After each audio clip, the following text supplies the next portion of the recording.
अस्सलाम वालेकुम जी। आप देख रहे हैं 72 न्यूज़। मैं हूं अज़हर अली। मुल्क में जो सियासी सूरत हाल है, इलेक्शन कमीशन ने कहा कि हम 30 अप्रैल को इलेक्शन नहीं करवा सकते। सुप्रीम कोर्ट ने कहा था कि इलेक्शन जो है 90 रोज़ के अंदर जो है ना करवाए जाएं। अब इलेक्शन कमीशन कहता है कि इलेक्शन 30 अक्टूबर की बजाय 30 अप्रैल की बजाय हम अक्टूबर को होंगे। तो इस सारी सूरत हाल पर गुफ्तगू करने के लिए हमारे साथ मौजूद हैं इकबाल शाह साहब। तो इकबाल साहब सबसे पहले अस्सलाम वालेकुम जी। जी वालेकुम अस्सलाम। तो इकबाल साहब, आपको क्या लगता है कि इलेक्शन कमीशन का ये जो फैसला है ये तौहीन अदालत नहीं है? जी जी बिस्मिल्लाहिर्रहमानिर्रहीम। पहली बात तो यह है कि जो 30 अप्रैल की तारीख थी वो भी 90 दिन के बाद थी। दूसरी बात कि अदालत की तौहीन का तो कोई आदमी तसव्वुर भी नहीं कर सकता। बदकिस्मती से वो फैसला सुप्रीम कोर्ट का नहीं था, वो फैसला बंदयाल, इजाजुल हसन, मुनीब अख्तर और मुज़ाहिर नकवी का था। इस वजह से ये सारा हुआ, क्योंकि उस वक्त ये मामला आया था कि इसे फुल कोर्ट, सारी सुप्रीम कोर्ट सुन ले। अगर सारी सुप्रीम कोर्ट ने ये मुकदमा सुना होता और सारी सुप्रीम कोर्ट ये फैसला देती तो सवाल ही पैदा नहीं होता था कि 30 अप्रैल को इलेक्शन ना होते।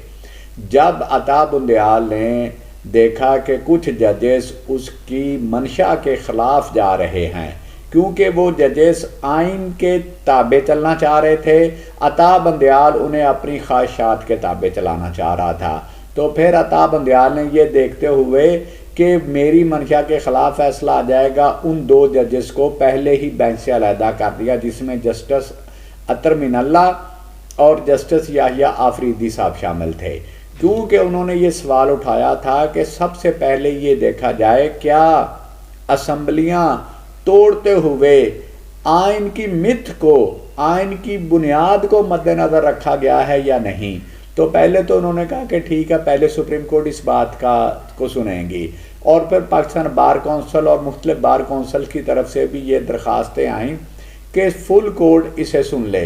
तो अता बंदयाल ने जब ये देखा कि फुल कोर्ट सुनेगी तो उसकी मंशा के ख़िलाफ़ फैसला आएगा, अगर अतर मिनल्ला और याहिया आफरीदी भी बेंच में शामिल रहे होंगे तो फिर भी ख़िलाफ़ फैसला आएगा। तो फिर उसने अपनी अक्सरियत कायम करने के लिए उसे 5 रुकनी बना दिया। अब 5 रुकनी में भी 2 जजेस जो थे उन्होंने वाज़े उस फैसले से इख्तलाफ किया और उन्होंने लिखा कि इस फैसले पे सुप्रीम कोर्ट का सोयो मोटो तो बनता ही नहीं है। और यही बात अतर मिनल्ला और याहिया आफरीदी भी कह चुके थे कि इस मामले में सुप्रीम कोर्ट का सोयो मोटो नहीं बनता। जब ये इतनी वाज़े नज़र आ रही थी कि सुप्रीम कोर्ट के अक्सरियत जजेस की ये राय है कि सुप्रीम कोर्ट इस मामले में इंटरफेरेंस कर ही नहीं सकती, तो अता बंदयाल ने, खुदा जाने उसकी क्या मजबूरियां थीं, क्योंकि वो मैं मजबूरियां तो कई दफ़ा बयान कर चुका हूं, तो उसने ये किया।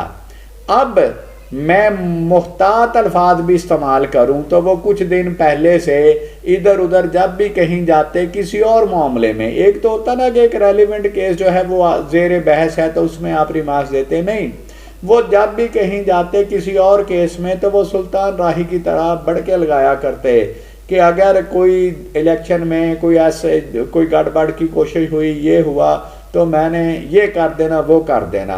अब मैं ये कहता हूँ कि सिकंदर सुल्तान राजा ने और इलेक्शन कमीशन ने अता बुंदयाल के मुंह पे ज़ोरदार थप्पड़ मारा है, जो उन्होंने 30 अप्रैल की तारीख को उठा के फेंक दिया है। जिस तरह सर इलेक्शन कमीशन का तो जो फैसला है वो तो कानून और आइन के मुताबिक है कि 90 दिन के अंदर जो है ना इलेक्शन होने चाहिए।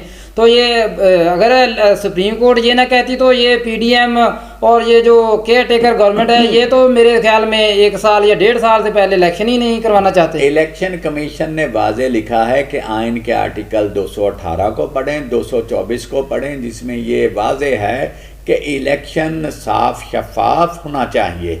ठीक है, उन्होंने कहा सिक्योरिटी फोर्सेज एक तो बॉर्डर पे बिजी हैं, दूसरा ये मर्दमशुमारी हो रही है। और इलेक्शन कमीशन ने तो इवन हाई कोर्ट को भी लिखा था कि मुझे रिटर्निंग अफसर और डिस्ट्रिक्ट रिटर्निंग अफसर बनाने के लिए अदलिया का मातहत अमला दिया जाए। तो हाई कोर्ट ने भी मातहत अदलिया से जजेस प्रोवाइड करने से इनकार कर दिया था। तो इलेक्शन कमीशन ने वाज़े एक एक हवाला दिया आइन की एक एक शिक का। उन्होंने कहा जनाबे वाला आप इस शिक को भी पढ़ें, आप इसे भी पढ़ें। बल्कि उन्होंने ये भी लिखा कि आइन का आर्टिकल 140A ये कहता है कि इतनी देर में बल्दियाती इलेक्शन होना चाहिए। तो उन्होंने कहा कि क्या बात है, बल्दियाती इलेक्शन के मामले में, दूसरे मामले में आइन की वो मंशा है, वहाँ पे बुंदियाल साहब आपकी आंखें बंद क्यों हो जाती हैं? तो अब बुंदियाल के पास कोई जवाब नहीं है किसी बात का। 48 घंटे गुजर गए तकरीबन राउंड अबाउट इस फैसले को आए हुए। तो शेख रशीद साहब भी कोई 2-3 खत, बल्कि हो सकता अब तक तो 5-6 खत लिख चुके हों अपने महबूब को, तो महबूब की तरफ से कोई जवाब नहीं आ तो रहा। इकबाल साहब, ये जो केयर टेकर गवर्नमेंट है ये तो 90 दिन के लिए बनाई गई थी ना, तो वो अब 90 रोज के बाद इसकी क्या कानूनी हैसियत है, रह जाएगी? अगर इस बात को ये मान लिया जाए कि ये सिर्फ 90 दिन के लिए थी, तो फिर 30 अप्रैल भी 90 दिन के बाद आता है, क्योंकि फिर तो 15 या 16 अप्रैल को 90 दिन पूरे हो जाते हैं। अगर 15 या 16 अप्रैल को 90 दिन पूरे हो जाते तो बाकी दिन जो है ये गवर्नमेंट फिर कैसे होती? और 30 के इलेक्शन के बाद भी अगली गवर्नमेंट बनते हुए, इजलास होते हुए कोई 10-15 दिन का टाइम गुजर जाता है। इसलिए ये बात कि ये 90 दिन के लिए है, नहीं, ये केयर टेकर गवर्नमेंट है अनटिल इलेक्टेड गवर्नमेंट आ जाए, चाहे वो 2 माह में आ जाए। ये तो आप इलेक्शन ही नहीं करवाना चाहते। बहुत से जो कानूनी माहिरीन हैं वो तो कहते हैं कि जी 90 रोज के बाद तो फिर दोबारा वो जो परवेज लाई की है गवर्नमेंट वो रिस्टोर हो जाएगी, नहीं अगर ये इलेक्शन नहीं होते। परवेज इलाई की गवर्नमेंट रिस्टोर उस वक्त हो सकती थी अगर पंजाब असम्बली बहाल हो जाए, क्योंकि अगर पंजाब असम्बली बहाल होगी तो फिर उस वक्त की हुकूमत बहाल होगी। अगर पंजाब असम्बली बहाल नहीं होती तो परवेज इलाई बहाल नहीं हो सकते।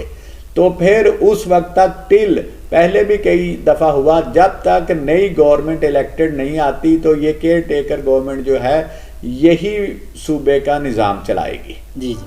तो जी इकबाल साहब का तजदिया आपने सुना, तो अल्लाह हाफ़िज़।